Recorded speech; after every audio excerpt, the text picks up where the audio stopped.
Okay, so now the next topic is in group 16 element is physical properties of oxygen family. So after completing atomic properties, अब हम पढ़ेंगे physical properties.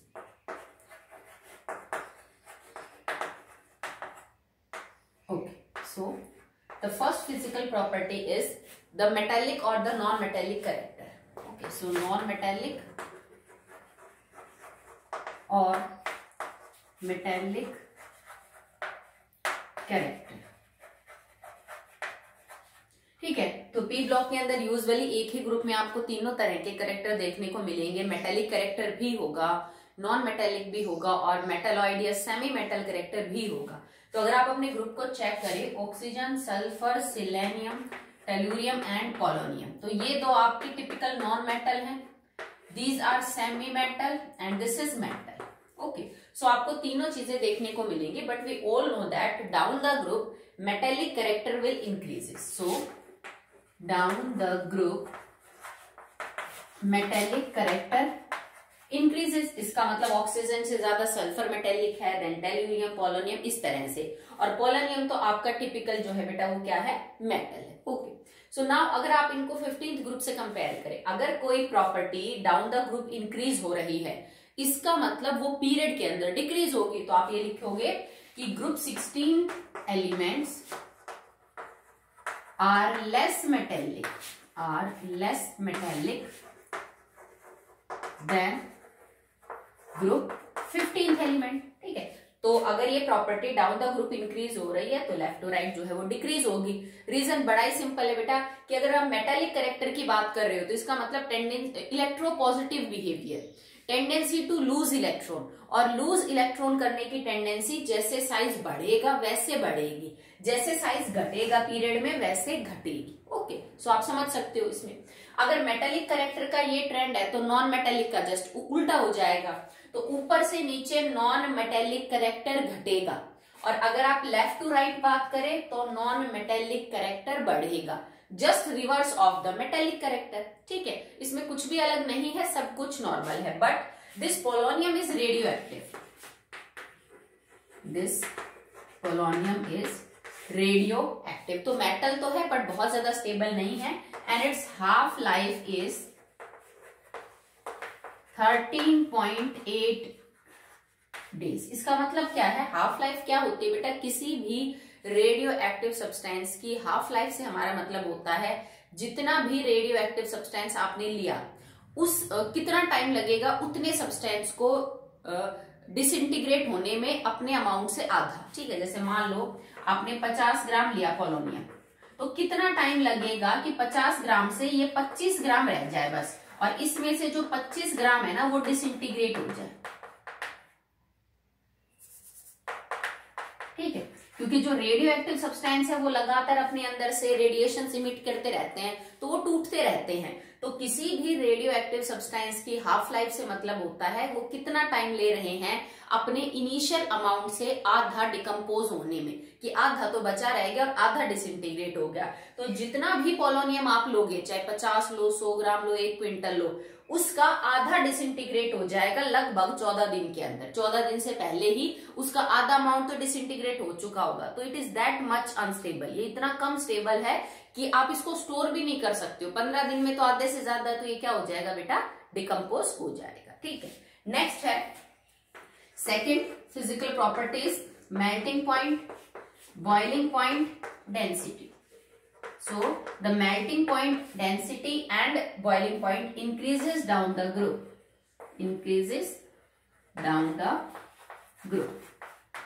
ये भी obvious सा trend है, क्योंकि जैसे जैसे आप ऊपर से नीचे आएंगे ग्रुप के अंदर साइज बढ़ेगा. अगर ऑक्सीजन ये है, sulphur, then selenium, then tellurium and then polonium. जैसे जैसे साइज बढ़ेगा वैसे वैसे दो एटम्स के बीच की जो वंडरवाल फोर्स है वो भी बढ़ेगी, क्योंकि जो वंडरवाल फोर्स है बेटा that is directly proportional to the size. Group में ऊपर से नीचे एटम का साइज बढ़ेगा तो उनके बीच में वंडरवाल फोर्स भी बढ़ेगी. इसी वजह से ऑक्सीजन से ज्यादा सल्फर, सल्फर से सिलेनियम, सिलेनियम से टेलुरियम का जो मेल्टिंग और बॉइलिंग पॉइंट है वो बढ़ रहा है. बट पोलोनियम का आगे जाके घट जाता है. अगर आप टेल्यूरियम से पोलोनियम में जाएंगे तो इसका मेल्टिंग बॉइलिंग पॉइंट आपको कम मिलेगा। उसका रीजन क्या है? उसका रीजन ये है कि पोलोनियम के अंदर आपको एक्चुअली में 4f 5d, ठीक है, 4d, ये सब आपको देखने को मिलते हैं इलेक्ट्रॉन्स। ये शेल मौजूद है, 4d भी मौजूद है, 5d भी मौजूद है, 4f भी मौजूद है। इसमें 14 इलेक्ट्रॉन हैं, इसमें 10 हैं और इसमें 10 हैं। और इन f और d सब शेल जो है उसका जो स्क्रीनिंग और शील्डिंग इफेक्ट है वो बहुत कमजोर होता है, ठीक है। इस वजह से पोलोनियम के जो s वाले इलेक्ट्रॉन है, that is ns2 np4, polonium के केस में ये जो ns2 के 2 इलेक्ट्रॉन है, f और d के कमजोर शील्डिंग की वजह से, मतलब s और d के अंदर जो मौजूद इलेक्ट्रॉन है ना वो बाहर वाले d और f में, जैसे ये मान के चलो आप कि d और f शेल यहाँ है और s के अंदर इलेक्ट्रॉन है, ये 2 इलेक्ट्रॉन्स प्रॉपरली ढक नहीं पाते f और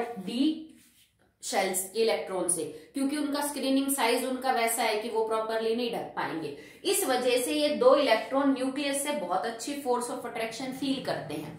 टाइटली बाउंड है पोलोनियम में जो s के 2 इलेक्ट्रॉन है ये, और इस वजह से ये बॉन्ड फॉर्मेशन में पार्टिसिपेट नहीं कर पाते, ठीक है। इसी वजह से पोलोनियम का जो मेल्टिंग और बॉइलिंग पॉइंट है वो क्या हो जाता है बेटा, कम हो जाता है, ठीक है। रीजन सिंपल सा है कि f और d के स्क्रीनिंग इफेक्ट कमजोर होने की वजह से s के 2 इलेक्ट्रॉन बहुत ही टाइटली बाउंड फील करते हैं न्यूक्लियस से in case of polonium, and that's why they do not take part in the any reaction or any process. और इसी वजह से पोलोनियम का जो मेल्टिंग और बॉइलिंग पॉइंट है वो क्या हो जाता है, थोड़ा सा कम हो जाता है एज कंपेयर टू द ऊपर जो ट्रेंड है वो रेगुलर है, साइज बढ़ेगा तो वंडरवाल फोर्स जो है वो बढ़ेगी, बट यहाँ पे इनर्ट पेयर इफेक्ट इतना ज्यादा डोमिनेट कर जाता है कि उसका कम हो जाता है। जो आपका इन केस ऑफ आप देखेंगे कि मेल्टिंग और बॉइलिंग पॉइंट है, टेल्यूरियम से भी आपको क्या मिलेगा बेटा, कम देखने को मिलेगा। तो इसका थोड़ा ध्यान रखना, melting point and boiling point of tellurium is higher as compared to polonium, that is only due to the inert pair effect of polonium. Okay, चलिए नेक्स्ट देखिए। कुछ सबका तो बेटा कुछ अलग एक्सप्लेनेशन नहीं होता है, नॉर्मल है। अगर आपने एक बार पढ़ा है ढंग से इन चीजों को तो फिर बाकी आप आराम से रिलेट कर सकते हैं। ओके, जब कुछ एक्सेप्शनल चीज होती है, कुछ हटके बात आती है तो उसके ऊपर हमें ज्यादा ध्यान देने की जरूरत पड़ती है। नेक्स्ट प्रॉपर्टी है आपकी third, that is elemental state. Elemental state, अगर एलिमेंटल स्टेट की बात करें तो ऑक्सीजन, सल्फर, सिलेनियम ये सब किस फॉर्म में पाए जाते हैं? तो ऑक्सीजन एनवायरमेंट में O2 और O3 की फॉर्म में पाया जाता है। सल्फर जो है आप सबने पढ़ा है कि वो किसकी फॉर्म में पाया जाता है, S8 की फॉर्म में। सिलीनियम भी 8 की फॉर्म में और टेल्यूरियम भी 8 की फॉर्म में पाया जाता है। पोलोनियम तो मेटल है तो उसका मेटल का तो क्रिस्टल मिलेगा, ठीक है। आपने सॉलिड स्टेट में पढ़ा था ना मेटेलिक क्रिस्टल, ठीक है, वो उस फॉर्म में मिलेगा आपको। तो बात निकल के ये आती है कि अगर आप क्योंकि ये तो बहुत ज्यादा स्टेबल है नहीं, अगर आप O2 की बात करें तो ऑक्सीजन फैमिली का फर्स्ट मेंबर डायटोमिक है, बाकी इसके सारे मेंबर ऑक्टाटोमिक है। व्हाई? क्यों? ऑक्सीजन जो है वो डायटोमिक मॉलिक्यूल है, बाकी सब ऑक्टाटोमिक है। तो इसका रीजन है ऑक्सीजन का जो साइज है ना वो स्मॉल है, it has small size, that's why it can better make p-pi double bond, ठीक है। ये आपको पता भी है, कार्बन के केस में हमने पढ़ा भी था कि कार्बन ट्रिपल और डबल बॉन्ड इसीलिए अच्छे बनाता है क्योंकि उसके अंदर साइज छोटा है। जितना छोटा साइज उतने मल्टीपल बॉन्ड बनाने के चांस ज्यादा, मतलब डबल ट्रिपल बॉन्ड बनाने के चांस जो है वो ज्यादा रहते हैं, ठीक है। तो ऑक्सीजन का ना साइज छोटा है। ऑक्सीजन की कॉन्फ़िगरेशन क्या होगी, 2 और 6। इसको 2 इलेक्ट्रॉन चाहिए ताकि इसके कितने हो जाएं, 8। अब ये क्या करता है ना कि अपने दूसरे ऑक्सीजन के एटम से 2 इलेक्ट्रॉन शेयर कर लेता है और डबल बॉन्ड बना लेता है, क्योंकि अगर एक इलेक्ट्रॉन शेयर करते दोनों तो सिंगल बनता, ठीक है। पर इसमें कैपेसिटी है कि ये एक ही ऑक्सीजन के एटम से डबल बॉन्ड भी बना सकता है, साइज छोटा है। तो ये किसी दूसरे एटम से जुड़ने की बजाय साइड में एक ही एटम से 2 बॉन्ड बना के और अपनी वैलेंसी को सेटिस्फाई कर लेता है। जैसे एक ऑक्सीजन 1 2 3 4 5 6, ये वाला ऑक्सीजन 1 2 3 4 5 6, ये इसका ऑक्टेट पूरा और ये इसका ऑक्टेट पूरा हो गया, ठीक है। तो यहाँ पे तो अब O2 के अलावा और क्या गुंजाइश हो सकती है इसकी, समझ गए, ठीक है, कि ऐसे ही इसने अपना ऑक्टेट पूरा कर लिया। अगर इसका साइज बड़ा होता तो इसमें मल्टीपल बॉन्ड बनाने के, डबल बॉन्ड बनाने के चांस कम होते, तो ये सिंगल बॉन्ड बना के अपने ऑक्टेट को पूरा करने की कोशिश करता। But due to small size and high tendency to form multiple bond, oxygen forms double bond with the another oxygen atom and that's why it is O2। Simple है, ठीक है। अगर मैं ओजोन की बात करूं तो ओजोन का स्ट्रक्चर भी ऐसा ही होता है, ठीक है। इसमें भी इसने मल्टीपल बॉन्ड बना रखा है और रेजोनेंस की वजह से डबल बॉन्ड एक बार यहां और एक बार यहां रोटेट करता रहता है। पर अगर तुम सल्फर की बात करो तो मैंने लास्ट वीडियो में भी बताया था, ऑक्सीजन से सल्फर का साइज अचानक काफी बढ़ जाता है। सल्फर का जो साइज है वो 107 पिकोमीटर है, उसकी जो रेडियस है, ठीक है। एकदम से साइज बढ़ने से जो मल्टीपल बॉन्ड बनाने की टेंडेंसी है ना वो कम हो जाती है। मतलब सल्फर उतने अच्छे डबल और ट्रिपल तो नहीं बॉन्ड नहीं बना सकता जितना बेटर ऑक्सीजन बना सकता है। जैसे कि कार्बन से जस्ट नीचे वाला मेंबर कौन है, सिलिकॉन। अब कार्बन तो ट्रिपल भी बनाता है, डबल भी बनाता है, सिलिकॉन नहीं बनाता इतने डबल और ट्रिपल, क्योंकि उसका साइज बड़ा हो जाता है। तो सल्फर का ना साइज बड़ा होने से उसमें मल्टीपल बॉन्ड बनाने की टेंडेंसी कम हो गई, मतलब वो डबल नहीं बनाएगा ज्यादातर, तो सिंगल बनाएगा। तो अगर सल्फर दोनों साइड में सिंगल बनाएगा तो इसका मतलब ये डायटोमिक नहीं हो सकता, क्योंकि डायटोमिक में तो सिर्फ 2 ही एटम चाहिए। अब 2 एटम बीच में सिंगल बनाएंगे तो ऑक्टेट पूरा नहीं होगा। तो ये आपको S8 की फॉर्म में देखने को मिलेगा, जो कि क्राउन शेप रिंग होती है, ठीक है। It is like crown shape ring.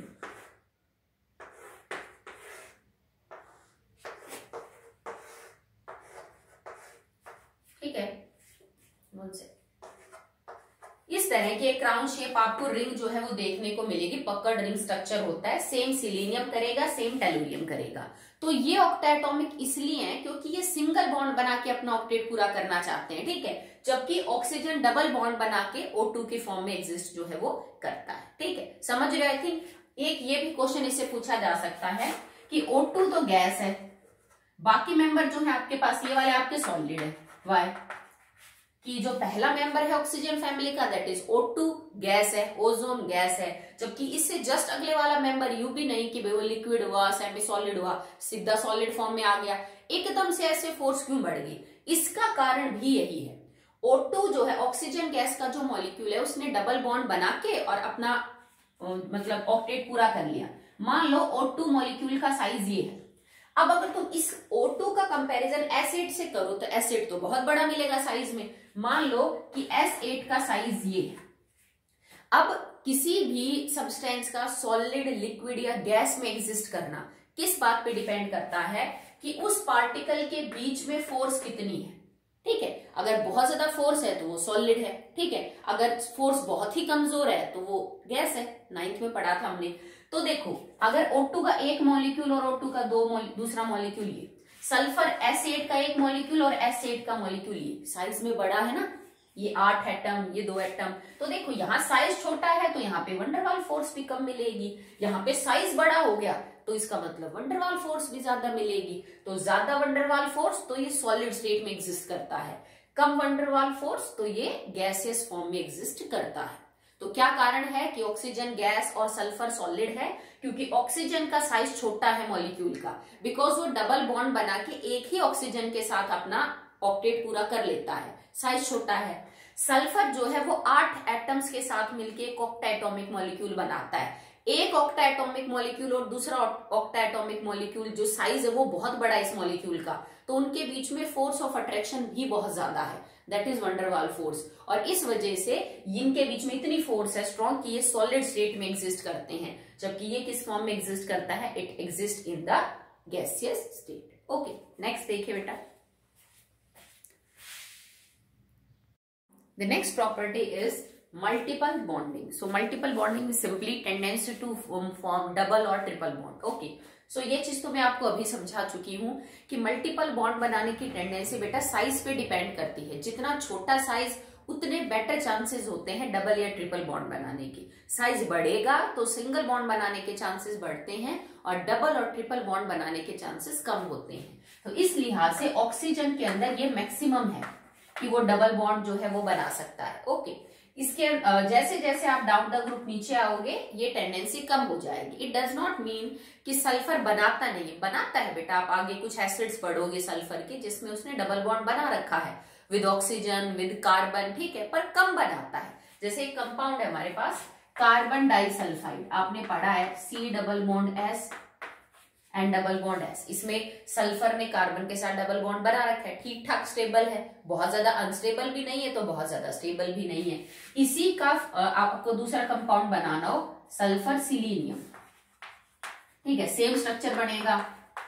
ये डिकम्पोज होता, जल्दी डिकम्पोज हो जाता है, थोड़ा कम स्टेबल है इसके कंपैरिजन में, और ये तो अनस्टेबल है। अगर आप इसकी बात करें टेलुरियम का ऐसा ही कंपाउंड, इसका मतलब डबल बॉन्ड बनाने की tendency down the group decrease हो रही है साइज बढ़ने की वजह से। तो सबसे अच्छा बॉन्ड कौन बनाएगा मल्टीपल? पी पाई बॉन्ड बनाएगा ऑक्सीजन। मैं आपको समझा चुकी हूं what is meant by P pi, किसका मतलब अगर ऑक्सीजन ऑक्सीजन के साथ डबल बॉन्ड बना रहा है तो ये ऑक्सीजन भी अपना पी ऑर्बिटल यूज करे और ये ऑक्सीजन भी अपना पी ऑर्बिटल यूज करे पाई बॉन्ड बनाने में, ठीक है। सिग्मा तो एक बॉन्ड तो सिग्मा है, दूसरा बॉन्ड जो पाई है उसको बनाने में ये ऑक्सीजन भी अपना पी ऑर्बिटल और ये भी अपना पी ऑर्बिटल यूज करे, और ऑक्सीजन का भी ये 2p होगा और इसका भी ये 2p होगा। इस बॉन्ड को बोलेंगे पी पाई बॉन्ड। हाँ, ऑक्सीजन ये बॉन्ड नहीं बना सकता पी पाई डी पाई, जैसा कि नाइट्रोजन नहीं बना पा रहा था because oxygen do not have any D orbital, but sulphur can form P pi D pi bond. Sulphur के अंदर सिलीनियम के अंदर डी ऑर्बिटल है, तो जैसा मैंने आपको समझाया, माना कि बहुत स्टेबल नहीं है, बहुत स्ट्रॉन्ग टेंडेंसी नहीं है, पर कुछ एक कंपाउंड्स में जहां बन रहा है तो सल्फर में ये टेंडेंसी होती है कि वो पी पाई डी पाई बॉन्ड बना सकता है। पी पाई तो बना सकता है, पी पाई डी पाई भी बना सकता है। क्यों? क्योंकि सल्फर में डी ऑर्बिटल मौजूद है, जैसे कि सल्फर डाइऑक्साइड गैस में, सल्फर ट्राइऑक्साइड गैस में इसमें सल्फर डबल बॉन्ड ऑक्सीजन है, जो आगे जाके आप पढ़ोगे स्ट्रक्चर है हमारे सिलेबस में। तो यहाँ पे इसने पी पाई डी पाई, डी पाई डी पाई, पी पाई, इस तरह के जो बॉन्ड्स है वो आपको देखने को मिलेंगे। तो सल्फर बना सकता है due to high size, due to large size. Oxygen में ये टेंडेंसी क्या होगी? कम, और डाउन द ग्रुप ये टेंडेंसी घटती जाएगी, ठीक है। नेक्स्ट है catenation. Catenation is the self linking property, और यूजुअली ये भी साइज पे ही डिपेंड करती है, जितना छोटा साइज उतनी बेटर कैटिनेशन। तो इस लिहाज से एक्सपेक्टेड तो ये है कि ऑक्सीजन की ज्यादा होनी थी और सल्फर की कम होनी थी, क्योंकि ऑक्सीजन का साइज छोटा और सल्फर का बड़ा है, बट ये चीज गलत है। सल्फर की जो कैटिनेशन है वो ज्यादा होती है as compared to oxygen. Reason is simple, देखो अगर ऑक्सीजन को कैटिनेशन बढ़ानी है तो ऑब्वियस सी बात है उसको मल्टीपल बॉन्ड बना के सेटिस्फाई नहीं होना पड़ेगा, वो सिंगल बॉन्ड बनाएगा तभी तो दोनों साइड में वैकेंसी ओपन होगी और तभी तो कोई एटम जुड़ेगा, ठीक है। अगर डबल बॉन्ड ही बना लिया तो दोनों साइड की तो ओपनिंग ही बंद हो गई। अगर ऑक्सीजन सिंगल बॉन्ड बनाए तभी तो यहाँ गुंजाइश है ना कि कोई और एटम जुड़ेगा, कैटिनेशन बढ़ेगी। अगर ये बॉन्ड होता तो ऑक्सीजन के ऊपर 2 लोन पेयर है, यहाँ भी ऑक्सीजन के ऊपर 2 लोन पेयर, क्योंकि 2 सिंगल बॉन्ड बनाने के बाद 4 इलेक्ट्रॉन तो बचेंगे। ऑक्सीजन का साइज छोटा है और इसके लोन पेयर एक दूसरे को रिपेल करेंगे, लोन पेयर बॉन्ड पेयर एक दूसरे को रिपेल करेंगे, और ऑक्सीजन जैसा छोटा एटम इतने रिपल्शंस को हैंडल नहीं कर सकता। तो वो क्या करता है, वो ऑक्सीजन डबल बॉन्ड बना लेगा। डबल बॉन्ड बनाने से क्या हुआ बेटा, देखो 2 इलेक्ट्रॉन यहाँ यूज हुए और 2 इलेक्ट्रॉन आपके यहाँ यूज हुए, ठीक है। अभी भी इसके अंदर बचा हुआ है, दैट इज 4 इलेक्ट्रॉन इधर और 4 इलेक्ट्रॉन इसके यहाँ है, ठीक है। तो ये यहाँ पे इस सिचुएशन को अवॉइड करेगा, ठीक है, कि ये लोन पेयर और जो लोन पेयर है इनके बीच की रिपल्शन को हैंडल नहीं कर सकता। लोन पेयर बॉन्ड पेयर की जो रिपल्शन है उसको क्या करता है बेटा, ये हैंडल नहीं कर पाता। बात करें सल्फर की, तो सल्फर ने वो जो रिंग बना रखी थी उसमें भी सेम था बेटा। सल्फर की रिंग में भी सल्फर 2-2 बॉन्ड ही बनाता है और हर जगह उसके ऊपर 4 इलेक्ट्रॉन और 2-2 लोन पेयर है, पर सल्फर का साइज बड़ा है, वो इस लोन पेयर और lone pair bond pair repulsion को हैंडल कर सकता है। यहाँ पे जो चीज मेन असर करेगी वो है लोन पेयर रिपल्शन, क्योंकि सबसे ज्यादा इफेक्टिव यही होती है, ये सबसे ज्यादा प्रोमिनेंट है, तो सबसे ज्यादा रिपल्शन क्रिएट करेगी, एनर्जी बढ़ाएगी सिस्टम की, कम स्टेबल कर देगी मॉलिक्यूल को, ठीक है। तो इस वजह से सल्फर रिपल्शन हैंडल कर लेता है। तो सल्फर कई एटम अपने जोड़ सकता है, जैसे 8 तो वो S8 में जोड़ रहा है, इस चीज को समझाने के लिए आप ऑक्सीजन ऑक्सीजन और सल्फर सल्फर की सिंगल बॉन्ड स्ट्रेंथ को भी कंपेयर कर सकते हो। अगर आपको कंपेयर करना है सल्फर और सल्फर की जो सिंगल बॉन्ड है उसकी बॉन्ड स्ट्रेंथ कितनी है, बॉन्ड एनर्जी कितनी है, तो इट इज 213 किलो जूल पर मोल। ठीक है, अगर आपको ऑक्सीजन ऑक्सीजन की कंपेयर करनी है तो इट इज 138। इसका मतलब ऑक्सीजन ऑक्सीजन सिंगल बॉन्ड कम स्टेबल है, क्योंकि उसको तोड़ने में सिर्फ 138 किलो जूल एनर्जी पर मोल चाहिए, जबकि सल्फर सल्फर के सिंगल बॉन्ड को तोड़ने में आपको कितनी चाहिए, 213। तो इसका मतलब सल्फर का बॉन्ड ज्यादा स्टेबल है single as compared to oxygen. तो जब स्टेबल ही नहीं है सिंगल बॉन्ड तो ऑक्सीजन क्यों बनाएगा, वो डबल बना के अपनी वैलेंसी को सेटिस्फाई करता है। ठीक है, तो ऑक्सीजन की तो मैक्सिमम आपको कैटिनेशन 2 या 3 मिलेगी O2 में, या फिर हाइड्रोजन पेरोक्साइड में जैसे HOOH 2 है, ओजोन के केस में ये 3 है, बस दैट्स इट, इससे ज्यादा नहीं मिलेगी। बट अगर आप सल्फर की बात करें तो सल्फर की कैटिनेशन काफी अच्छी है और आप बहुत सारे एटम सल्फर के आपस में जोड़ सकते हैं। एक तो हम एसिड में जोड़ सकते हैं 8, इसके अलावा इसकी पॉलीसल्फाइड्स भी बनती है, जैसे एक तो ये है H2S HSH, एक बन जाएगा हाइड्रोजन डाइसल्फाइड HSH, एक बन जाएगा हाइड्रोजन ट्राइसल्फाइड। ठीक है, मतलब ऐसे आप नंबर ऑफ सल्फर एटम आपस में जोड़ते जा सकते हो। आप इसको यूं लिख सकते हो HSNH, इनको हम बोलते हैं पॉलीसल्फाइड्स। तो सल्फर में क्योंकि कैटिनेशन अच्छी है तो ये कई सारे एटम्स आपस में जोड़ सकता है, रिपल्शन को मैनेज कर सकता है। ऑक्सीजन नहीं कर सकता, तो वो 2 या 3 ही एटम्स को आपस में जोड़ता है। ओके, नेक्स्ट देखिए बेटा,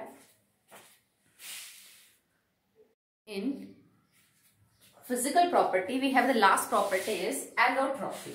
Okay, so it is allotropy. तो इसके अंदर जितने भी एलिमेंट्स हैं नाइट्रोजन फैमिली में सब शो नहीं कर रहे थे। ठीक है, यहाँ पे एलोट्रॉपी सब शो करेंगे। जैसे ऑक्सीजन के एलोट्रॉप्स अगर आपसे पूछे जाएं तो 2 है, oxygen gas and ozone. Sulphur के एलोट्रॉप्स कई होते हैं, मोनोक्लिनिक सल्फर, रोम्बस सल्फर। ठीक है, उसके बाद आपको साइक्लिक सल्फर भी मिलेगा, जो अभी है आपको डिटेल में पढ़ने हैं। तो सल्फर के एलोट्रॉप्स फॉर्म देखने को मिलेगी। सिलीनियम की भी एलोट्रॉपिक फॉर्म्स होती हैं, it can be red and grey. ठीक है, वैसे टोटल 8 एलोट्रॉपिक फॉर्म्स होती हैं किसकी, सिलीनियम की। टेल्यूरियम की भी एलोट्रॉपिक फॉर्म्स देखने को मिलती है, that is crystalline in nature, silverish white greyish colour की होती है। ठीक है, तो पोलोनियम तो मेटल है फिर आपका। तो यहाँ पे हर एलिमेंट जो है वो अपनी एलोट्रॉपिक फॉर्म से दिखाता है।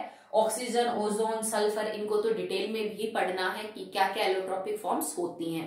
बट इसमें एक चीज ध्यान रखना कि सिलीनियम की तो ग्रे और ये टेल्यूरियम की जो एलोट्रॉपिक फॉर्म्स है, these are actually photosensitive elements.